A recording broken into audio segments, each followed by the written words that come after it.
Oh my gosh, I'm sure you're gonna have so many things like, "Oh, Ethan, I have this new theory today. You have to hear it. I made 5 amanides." Stop! Hello and welcome to Cassette Take, where you can eject wherever you want, but please don't forget to rewind. I'm Ethan. I'm Annmarie. And Annmarie, what did we just go see? We just got out of seeing Black Bag. Black Bag, and the newest Steven Soderbergh movie. What a diverse director that guy Oh my is. gosh, when you told me he did Magic Mike, I was like, what are you talking about? This man did not do that. There's no Oh, way. oh, he did. And he's also done quite a few different style movies, different genres. He's dipped his toes here and there. I mean, Presence, I think, was his most recent one before Black Bag, which was like that movie that told a ghost story from the perspective of the ghost. Scary trailers for that one. I remember that one. Yeah, I still have yet to see it. And honestly, after seeing Black Bag, I can honestly say I'm dying to see that one now. Yeah. This movie was absolutely crazy. I went in with no really any expectations at all. You know, I love Michael Fassbender, I love Kate Blanchett. And so I really didn't have any expectations going into this film. Didn't really know the director. And my God, this blew my mind. It was so good. Yes, and for all you guys who don't know, the general idea of Black Bag is Michael Fassbender and Kate Blanchett play a married couple that both work for an intelligence agency in the UK, and I'm trying to not give too much away, but Yes.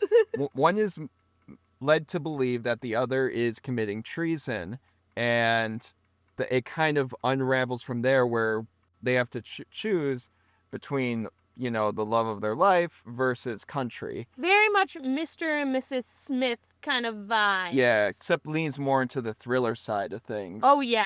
Yeah. Oh, my gosh. This is such a stacked cast, and everyone's on their game on this film. Oh my gosh, yes. I mean, we were talking about it in the parking lot at walking out of the theater that Fassbender especially recaptures kind of his like a Steve Jobs performance a bit, where a very intelligent but kind of like dorky kind of cadence about him. Very And direct when he speaks, too. yeah, like he's the smartest man, but also probably the most, seemingly timid in the room. And his performance is so well done here. And I'll be honest, I was going into this movie under the impression it was probably going to be one of those, maybe it should have gone straight to VOD, types of movies. And I was so very happily surprised. Between all these performances, Kate Blanchett especially really was a standout. I mean, she's always charismatic when she's acting, but here I think her charisma truly stands out. Yeah, honestly, all I really heard before we went into this was that it was getting great reviews on Rotten Tomatoes, and we both were like, really?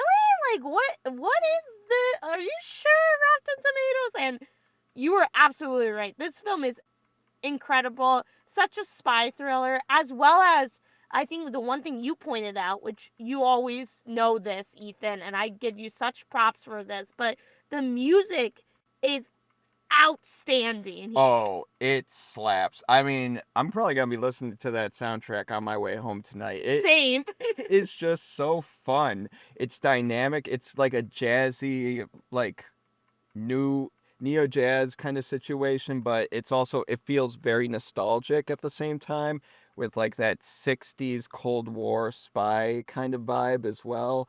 It's just so dynamic and fun, but you could use it like anywhere, like at a party or just, on a walk. It's just kind of like Soderbergh's style. It's very diverse with his palette. Yeah, and this movie is also only an hour and 33 minutes, but really, it's the perfect time. I love when movies know what their length should be, because if this movie was maybe even 15 minutes longer, I don't know what else you could do in there. They throw you in right away, and it really it makes you feel like the audience is so much smarter than they are. Like, they don't give you everything, and it's such a standout point that doesn't happen a lot anymore. Yeah, and that's something we'll get into with one of our topics here a little, later on in a moment. But going off of that, yeah, it's very refreshing to have a movie, welcome you at their front door with like, oh, you're not supposed to know all this information, but just hold on, be patient, it'll pay off. And boy, does it you know, it does here. So, I mean, I just was very blown away by this movie and the cinematography as well. Like, Oh, yeah. just the it's so simple. It really focuses the dynamics with shots kind of go back and forth between like a side view to like the other corner and the other corner of the room and the other corner of the room, and it kind of like lingers mainly on these two types of angles, Hmm. corner to corner, and it's something that's so simple. And it kind of makes it feel like an MC Escher painting of sorts without the different perspective aspect, but at the same time, it really leans into that perspective of like looking at something from a corner, and just it really makes it seem more like a puzzle than it actually is. And I think that plays into the editing aspect as well, because this movie is very conversational, and there's a lot of just two-person conversations happening. And you would think with how long each conversation lasts, that would be fairly boring. But I mean, like say in Oppenheimer, you got multiple people, mostly in that movie, talking at the same time in one room. Here, it's mainly just two people talking to each other in each scene for the most part, and the way that it keeps your attention while being relatively stagnant compared to what you're usually used to seeing in movies is just so incredibly done. Like you work back and forth with your eyes, like, oh my gosh, I feel like I'm in the room watching this conversation happen. Yeah, absolutely. I think back to that kitchen scene, especially where there's 6 characters sitting down and their conversation, they are just talking, but I was so engaged at that point. I was like, what are their facial expressions, or the way they are saying this, or their nonverbal cues? It honestly was such a standout point and just so unique and different that was brought to the table. And again, like, it makes you, it's like, listen, our audience isn't stupid. You got to follow along. And I I loved every second of this. This was such a good film. I hope it gets the love and care it deserves, especially because I really didn't have any expectations and I came out like, wow, that was damn good. Yeah, and honestly, this was a movie I wasn't really expecting to get an early access screening, which Yeah. this is what we ended up going to see. And there were a decent amount of people attending this early access screening. I mean, it wasn't a packed theater by any means, but a lot more than we saw, say, at Furiosa, which you would think it would have a bigger fan base over something like this, which is a standalone film. Hmm. So it's either Soderbergh has like a very established audience within himself, which I'm sure he does, or this word about this movie is already breaking out, and considering what we're given, the plate we're given right now with movies, I'm not sure, Electric State from my ears ain't all that great, and just I haven't really heard any standout movies. And say what you will about Mickey 17, but it's I feel like this should be the standout movie that everyone should go to see. I agree. Well, that kind of dives into my question I was going to ask you. The budget for this film was 60 million and the box office opening is projected to be 7 to 8 million. Ethan, is there any chance that Black Bag could make its budget back? Worldwide or domestic? I don't know. I Okay. didn't look that up. So I would say worldwide, I think it has a decent chance. Hmm. Not a strong chance, just based on the type of movie it is. But sometimes that's to its benefit of it being like a dark horse of sorts. And I hope that dark horse gallops across the world, trying collecting all that money in the box office. Yep. So I hope it does, because I would love to see more movies like this succeed and kind of show studios that you respect your audience, their intelligence, then we'll respect you with our dollars. No, I absolutely agree. I actually do think this is a film that could make its budget back just by word of mouth, especially with the score on Rotten Tomatoes. But I agree.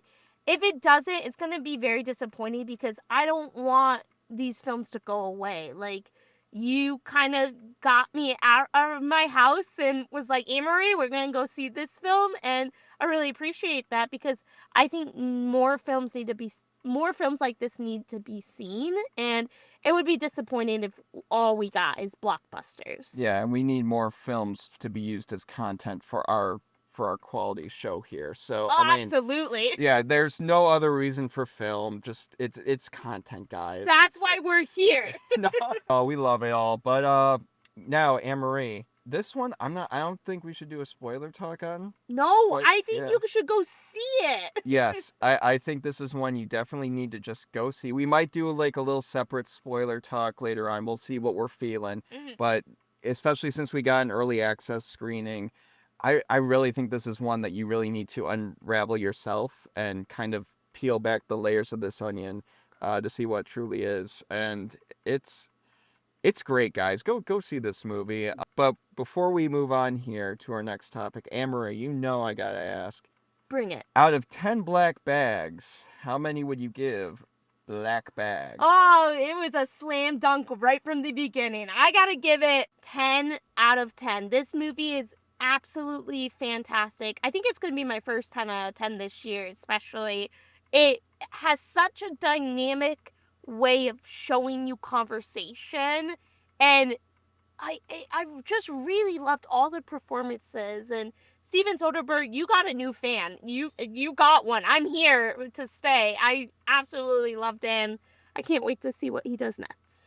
Yeah, and I could not agree more. I'm giving this movie a 10. I thought it was truly impeccable with the performances, the cinematography, the direction, the soundtrack. Oh, the score was killer. Yeah. Killer. And yeah, the editing was great. Everything just worked so well together. I would say it's a very similar feeling I had with Nosferatu afterwards, where it felt like all these different parts of of filmmaking truly felt like you could see it all working together like a well-functioning oiled machine. And I loved it. It's about an intelligence agency and a possibility of what could go wrong and right. And honestly, there is so much intelligence throughout this film, and I'm happy to share with y'all that, intelligence is to be shared in that theater. So go see it. It respects you, and you'll respect it. Oh yeah. So, now guys, we know we got to ask you. Have you seen Black Bag? Did you guys like it? Are you excited to go see it? If you haven't seen it yet, whatever you're thinking, let us know your takes on our tapes in those comments down below.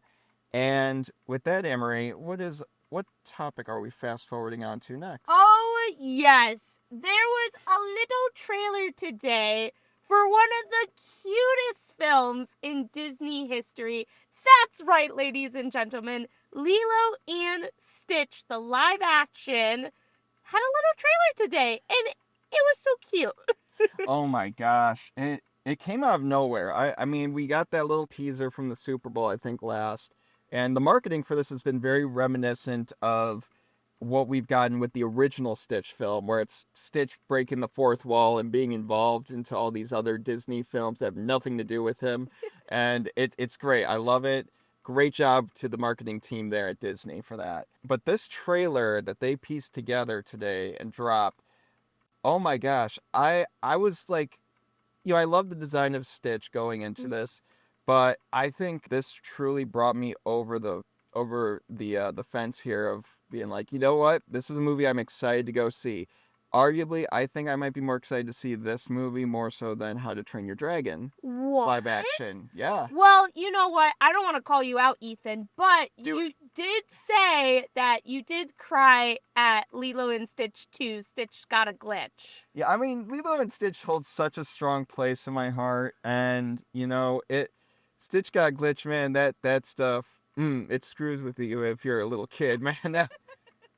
That's trauma on a Philips DVD player right We there. will spoil it for you. I would no, okay. But no, I totally agree. This film, listen, I know a lot of people are on the fence about Disney live action films. I know some people love them, some people don't like them. They're happening. This is what we're getting. But this is one that I truly think could captivate a younger audience, but also bring back those old fans as well. Absolutely. And honestly, this trailer does show it's not going to just be a simple rehash of what came before. And it's going to do what a lot of the successful live action Disney movies have done, where it does at its heart tell the original story and give that original vibe, but it does it in a way where it's not the exact same story. It does have something new to offer. And you can tell just by the trailer, like, there's new jokes, there's new humor that plays into how Stitch typically would act as that character. So it truly feels like a continuation of this character. And I mean, this trailer just simply warmed my heart. I know. I love that it's such a new cast, too. A lot of unknowns as well. Did you know that the original guy who voiced Stitch is also voicing him again? Yes. Bravo. Great job, Disney. I love it. But it's so cute, and I'm just so excited for it. And again, I understand, like, not everyone's down for Disney live action, but I think this is one that could really stand apart from the other ones that we've seen. Oh, 100%. I think this is a strong chance, I think, at being a billion-dollar movie. Really? Yep. I'm going to say that right now. You putting money down? I'm putting $1 billion. No, I don't have that kind of money. Maybe I should start working at an intelligence agency. Yeah, maybe you should. Wait, hold on. Do you think the people who did Sonic, you know how Sonic looked super weird? Did you think the people who did Stitch was like, we have to nail this right away? Yes, blue furry creature, gotta nail it in the first trailer. You gotta nail it. I mean, I think they did, but something though that I'm not sure how I feel about, and this might be my one, if there's any small critique here about this trailer, and it's a very small one, and again, it was only a half a second really worth of content that, you know, might be changed later on, and the movie's probably still not done, but Pleakley. Yeah, I will say we get a very short glimpse of him, and it looked the most fake. I mean, maybe not, fake isn't the right word. Maybe it's just, it kind of felt a little uncanny in regards to just, it felt too realistic for a character like that. Especially since you have someone like Stitch's design, you know, kind of right there. And you see the other aliens' designs, you know, at the beginning of the trailer, and they feel like they lean a little more into that original style. Pleakley's here, it kind of felt a little too dirty, and I'm just not sure how I feel about that. Like, maybe it'll grow on me, and maybe it changes, I don't know. Again, it was only half second. I'm not even sure if it's still fully registered in my brain, but, you know, it's just something that stood out to me like, oh, that's different. I always think back to the live-action Aladdin with Will Smith's genie, and the first time seeing that was super weird and different. It might take just seeing the movie and seeing that world too, but I have to agree with you. It was the one part that I was like, that doesn't look real, but we'll see. But I mean, I don't know. We'll have to see. Like, I mean, obviously, I'm not crazy for thinking that because you obviously think the same way. Oh yeah. With Pleakley, but no, you know, the movie isn't called Pleakley, it's called Lilo and Stitch, you know. Thank God, that's a horrible title. Pleakley? Pleakley the movie. That sounds like a straight to DVD kind of Disney movie right there. Your so Lilo and Stitch 1.5, if you will. Oh yes. But guys, have you seen the Lilo and Stitch trailer? What did you guys think about it? Are you excited for this? Are you kind of iffy on the fence about it?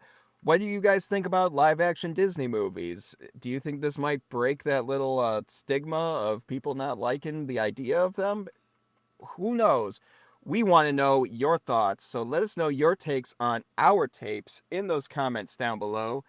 And with that, Annmarie, we're going to fast forward on to a topic that kind of has to do with our first topic here, but I think I'm going to introduce it. Please do. I'm taking your spot in this two-person podcast. Please do it. No, so a good friend of mine, Erin Carrere, wonderful actress, wonderful singer. She's actually just performed the national anthem at a Ferrari event. Oh, really? Yeah, both in Italian and in and the American national anthem. So shout out to you, Erin. Yeah. And she sent me this interesting article from the New Yorker written by Namwal Serpil. I hope I'm pronouncing that right. Yes. And it's titled "The New Literalism Plaguing Today's Biggest Movies," and it's a very interesting read. And it goes essentially, what it does is it breaks down the ideas of movies that are coming out now and how they're kind of lowering their standards in regards to storytelling to for like a quote unquote dumber audience, if you will. Like it's like the moments of a character does something in a scene, right? And visually we already get what that scene is trying to convey here, but then they say something that's just like really hammers that nail on the head to the point where the hammer goes through whatever you were trying to nail in.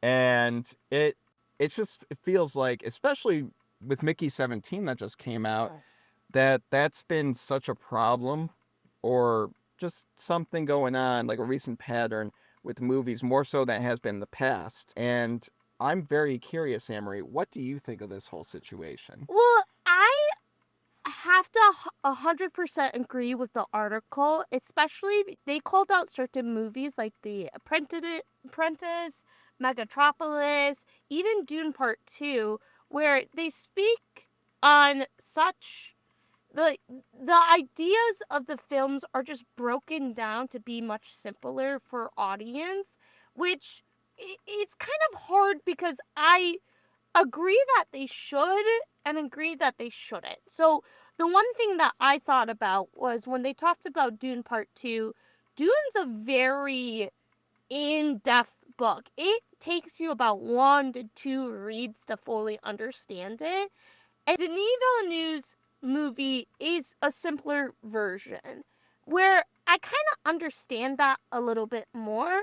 But going back to Mickey 17, that movie, I think it insulted my intelligence a little bit.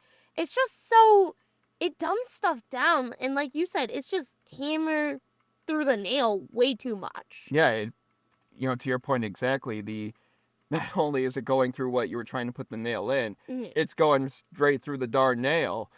I mean, it's moments like in Mickey 17 where you can tell straight up that this person is supposed to be like a caricature of Donald Trump.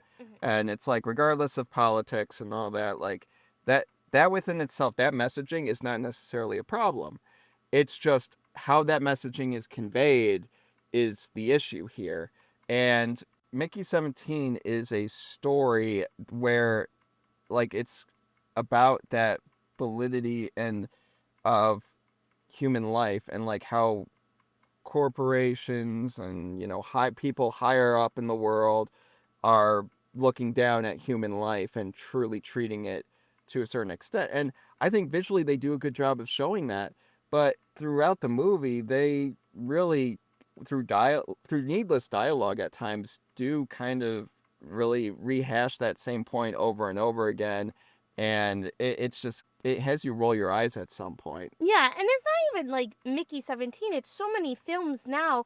I think back to so many films that have to explain what that thing that disrupts audio. They do it in every disaster movie where they're like, okay, we're going to use this thing and it's going to disrupt audio, but it's going to hurt us. It's in Godzilla, it's in so many monster movies, and I think just reading it, I was like, oh yeah, like, it does dumb down stuff a lot for audience. But in a way, is that kind of where we're at now, where we need stuff that's more simple? Yeah, and it's honestly, it goes farther than that, where it's not just simply dialogue explaining things to the audience.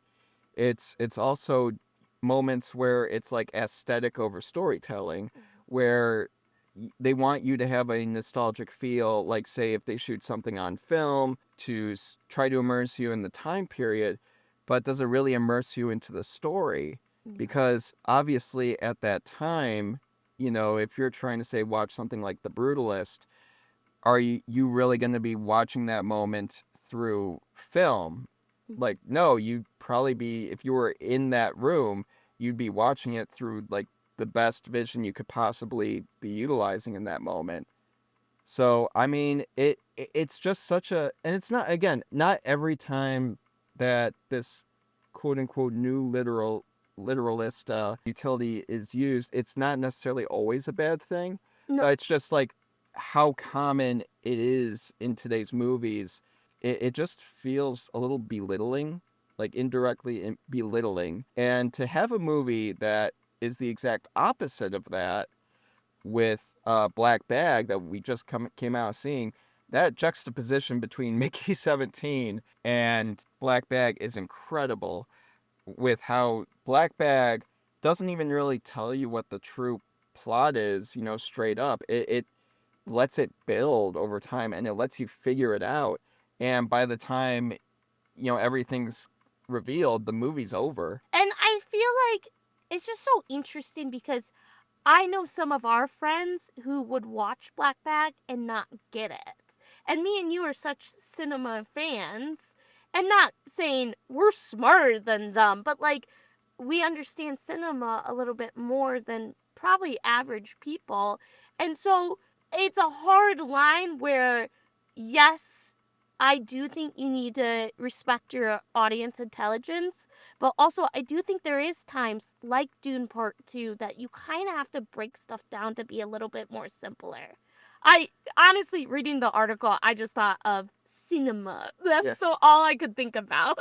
Yeah, and I would say like social media also plays a big role in it. Absolutely. Just because, short-term entertainment has become key nowadays. And I think movies are just kind of like, well, if they don't get it right away, then we need to explain it to them. And that's so silly. Even like on TikToks, I'll be scrolling through it here and there, and I'll be watching the ones that are the most interesting are the ones that don't really tell you everything right away. They hint at what's coming, but they don't tell you everything right away and just explain everything to you. Those are the best ones. And it's just all these studios get out of it is simply, oh, it's short-term content and, it's constant explaining. No, which ones are you watching? Get a different algorithm, man, or get help, get therapy. Get therapy. Like, it's just ridiculous to the extent that they go, and I'm not here for that. No, I think I enjoy a movie that respects my intelligence way more than just an action flick. Yeah, and this isn't anything new. It's no new development. This new literalist take has been around, I think, for the majority of cinema's lifespan. I just think it's just more prevalent now, and that's why we're seeing articles like this in the New Yorker presenting themselves in their argument. So, I don't know. It's something we'll definitely be on the lookout more so for now. It shouldn't hinder you from watching a movie, whether it does utilize that or not. I mean, even in the article itself, it does mention how a movie like Conclave does have like elements of new literalist features in there, but at its heart, it's more of a true film that leaves more to the audience's mind than it does to its narrative storytelling and messaging. So, I got to applaud its little nuance there of not everything is one way, not everything is the other, but it's just something to be on the lookout for. Yeah, definitely. And at the end of the day, film is such subjective, and if you enjoy one film and someone doesn't enjoy it as much, that's okay. It's not. No, it's not. Yes, absolutely. You have to agree with Ethan and I at all times. We are objective queens. Queens! Slay! But really, at the end of the day, I think it is a really interesting article that I encourage other people to go check out. And kind of see where you're kind of at. I think it's important that we aren't just going at quick form content and diving deeper and understanding and developing it and trying to understand as much as possible. So thanks for sending it. Yeah, absolutely. And thank you, Aaron. Shout out again to you and everything you're doing. And be on the lookout for some movies she might be coming out with. She's got some stuff coming, so be on the lookout. Yes. But guys, hey, what do you think of this article of the new literalist movement that was in the New Yorker? Again, the article is called "The New Literalism Plaguing Today's Biggest Movies." Do you guys think this is a valid point? Do you guys think, pish posh, movies are movies, I eat popcorn, and I'm happy at the end of the day, no matter my cholesterol? Like, I mean, guys, whatever you are thinking, let us know your takes on our tapes in those comments down below. And with that, Annmarie, what are we fast forwarding on to for our final topic of the night? All right, last thing. This broke about 9, 8 hours ago, but Sadie Sink has joined a new Taylor Swift music video. Oh, wait, she didn't? No. Oh, okay. Well, my bad, guys. Misfire. What were you saying, Omer? I thought I went slow and then you just snuck that in there. No, Sadie Sink has joined Spider-Man for an unknown role, and Ethan and I are here to speculate. Yes, speculate we shall. When we're gonna be right because we slay queens. Listen, I think this is establishing cassette tape lore, by the way. Of course, we're gonna have merch. Slay queens. Okay, so there's a lot of rumors going on of who Sadie Sink could be playing. There's rumors of Jean Grey. There's rumors of Gwen Stacy. One that I would like to shut down right now. All of you that think she's playing MJ, excuse me, we already have an MJ. It's Zendaya. Why in the world would she be playing another MJ? Multiverse. Don't stop. We're not going there. Don't do a multiverse Spider-Man film. I don't want it. We've had so many of those. Yeah, no, I don't think it's a multiverse situation where it's another MJ, but it's just, I think they were already throwing, with this Tom Holland Spider-Man, so many different cogs in this machine that are, not you would typically see in a Spider-Man storyline. But, we saw that work out in the first few Tom Holland Spider-Man movies, and we see it working out in the that new show, Spider-Man, Your Friendly Neighborhood Spider-Man. Mm-hmm. And it works brilliantly. It feels refreshing without feeling forced. And, Zendaya gives a killer performance, even though she, is not white and a redhead in that movie. How dare she? Oh, heresy. No, but it works, right? And as long as you're able to tell a good story around it, then awesome. Now, with Sadie Sink being in this new Spider-Man movie, especially with where we left things off at in Spider-Man No Way Home, it really brings up a question as to, well, we have a white, red-haired girl, which we typically as Spider-Man fans associate with MJ, but since we're not going that route, is it maybe a Gwen Stacy, who we typically view as blonde? Yeah. I mean, could it be her? Is it another love interest? I mean, there are so many different. Hardy was thrown out too. Maybe. I'm Black not. Cat, but I don't think that either. I don't see her as Black Cat, but again, I'm initially didn't. Excuse me, I can't talk. I didn't initially see Zendaya as MJ when Homecoming came out, and honestly, I love her as the character by the end of the trilogy. Yeah, this is my biggest thing. I'm a huge X-Men fan. X-Men and Fantastic Four I grew up on. I love those two comic books to death. It's in her genes. It's in my genes, but I don't think she's Jean Grey. It's not like she wouldn't be a good Jean Grey. I absolutely think she would be fantastic. I love X-Men Evolution. I hope they kind of go down that path, and I think she would be amazing Jean Grey. I just don't think this is the right movie to bring in Jean Grey, because Spider-Man and Jean Grey, they don't really get entangled in the comic books, and I know comic books and movies are different, but I just don't see Jean Grey being a big part of this film. Like, if you're going to introduce Jean Grey in this film, Jean Grey could kill Spider-Man.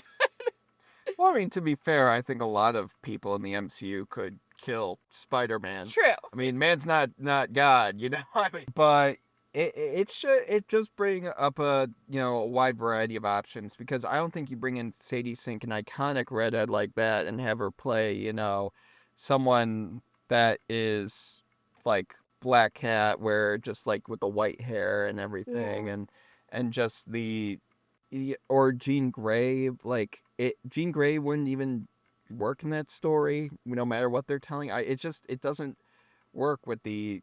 I mean, unless we're wrong here, because the MCU manages to tell traditional MCU story or Marvel stories with a different twist, with different characters in different spots, and it'd be curious to see, especially if we're going to be leaving the multiverse saga here to go into the X-Men saga, or mutant saga as Kevin Feige termed it. It might be something that, like, a little seed that they're planting. So who knows? Sadie might not even have a big role in the movie. She might not. Yeah. So it could just be like a Nick Fury moment. I don't know, but the only thing I also think that they could do that would change it a little bit is, in the comic books, Jean, Scott Summers, and Logan have a love triangle. Maybe they're trying to do a love triangle between Jean, Scott, and Peter, but again, I just don't think you bring her in for that. What are the alternative redheads in the Marvel Cinematic? Is she only allowed to be a redhead? Well, I mean, I can't imagine why you would think, Jean Grey if she wasn't redhead. That is true. There was talks about Firestorm, who's a character. Oh yeah, Firestorm, that would actually make sense, because Spider-Man and his amazing friends, there's that character as well that is involved with him. So I mean, I don't know, that could be an option, and would be a reference to a very old-timey callback. And I don't know, maybe it would be, because I feel like Firestarter or Firestorm, I'm pretty sure. Firestorm, just it feels like maybe that could be something where, maybe the character wasn't viewed too highly upon when they were initially brought in through the comics, to we're going to make this character truly something special here. Or here's a theory. So Jean Grey, right? Like, her whole thing is psychic abilities, right? But like, occasionally, since Phoenix and all that, like, she has a little bit of a fiery kind of aesthetic to her as well. Mm-hmm. What if she initially comes on as Storm, and then is revealed by the end of the movie, oh, my real name's Jean Grey? Maybe. It would be very different, but it could work. Yeah, I mean, I don't know. You know more about Marvel than I do, so I trust your opinion on this more so than my own. I just don't know where they're going. I really don't. I don't think you bring in a good actor like Sadie Sink and just have her be a side character.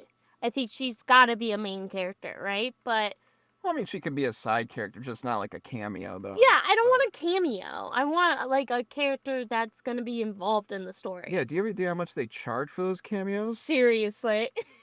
Crazy. No. Yeah, I don't know. It's something that I feel like there's going to be so many fan theories going about, and we won't probably know anything. Maybe not even in the first trailer or teaser we get. We might not know nothing until the movie. So. It's going to be like John Malkovich all over again.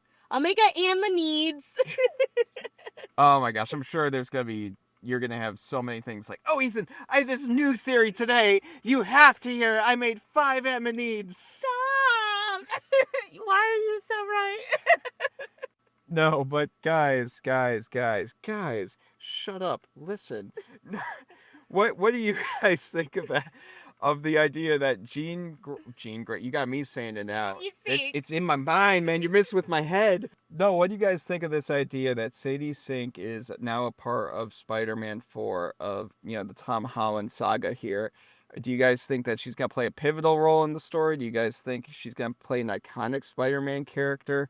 maybe Jean Grey, maybe, you know, just a cameo sequence. Like, what there's the possibilities and options here are almost endless, unless you just count the amount of redheads in the Spider-Man MCU world. Let's go back. Because no one can ever dye their hair. No. But guys, whatever you're thinking, like who she may be playing, or if it's a good thing or bad thing that she's in this role, whatever it may be, you know, let us know your takes on our tapes in those comments down below.